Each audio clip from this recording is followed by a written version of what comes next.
नमस्कार, शिक्षालय में आप सभी का बेहद स्वागत है। मेरा नाम है Renu Yadav. Matter in our surrounding में एक बहुत ही प्यारा सैम्पल क्वेश्चन दे रखा है, आइए सॉल्व करते हैं। कहता है convert the temperature of 300 kelvin to Celsius scale. मैंने आपको पिछले लेक्चर में बताया कि केल्विन स्केल साइंटिस्ट के द्वारा इस्तेमाल किया जाता है, सेल्सियस स्केल आम जिंदगी में हम इस्तेमाल करते हैं। अब कहते हैं कि एक पर्टिकुलर टेम्परेचर आपका केल्विन स्केल में दे रखा है, ये जो टेम्परेचर है सेल्सियस स्केल में कितना होगा, आइए बताइए। चलिए लिखिए सॉल्यूशन, और ये सेंटेंस लिखना ना भूलिएगा। टेम्परेचर ऑन केल्विन स्केल, याद भी रखिए, is always equals to temperature on Celsius scale plus 273। ठीक है ना। मैंने आपको बताया था कि 0 डिग्री सी 273 केल्विन के बराबर होता है।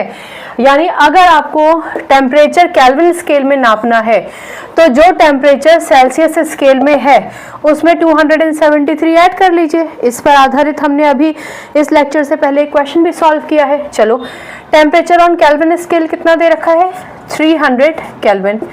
टेम्परेचर ऑन सेल्सियस स्केल तो दे नहीं रखा, वो तो इन्होंने हमसे पूछा है। चलो हम भी यहाँ पर लिख देते हैं प्लस 270। अब देखो बच्चों, ये तो एकदम सिंपल गणित है ना, कितना प्यारा क्वेश्चन है। आप लिखेंगे temperature on Celsius scale is equals to 300 minus 273। अगर आपको कंफ्यूजन होता है तो आप इसको यहीं छोड़ दीजिए और लिख दीजिए 300 minus 273 is equals to temperature on Celsius scale. ठीक है ना, जैसे आपकी मर्जी हो। ये दोनों सेंटेंसेस में से कुछ भी लिख सकते हैं। अल्टीमेटली तो आपको 300 में से 273 माइनस करना पड़ेगा, और जब आप ऐसा करेंगे तो सिंपल सी गणित है, आपके पास आ जाएगा 27 डिग्री सी। ठीक है ना। डिग्री सी क्यों? क्योंकि भैया ये सेल्सियस स्केल में पूछा है, केल्विन स्केल में तो दे ही रखा था। ठीक है ना। चलिए समझ गए। अगर आपसे केल्विन स्केल में कोई टेम्परेचर दे रखा है और पूछा है कि सेल्सियस स्केल में कन्वर्ट करो, तो आपको माइनस करना पड़ता है। ठीक है।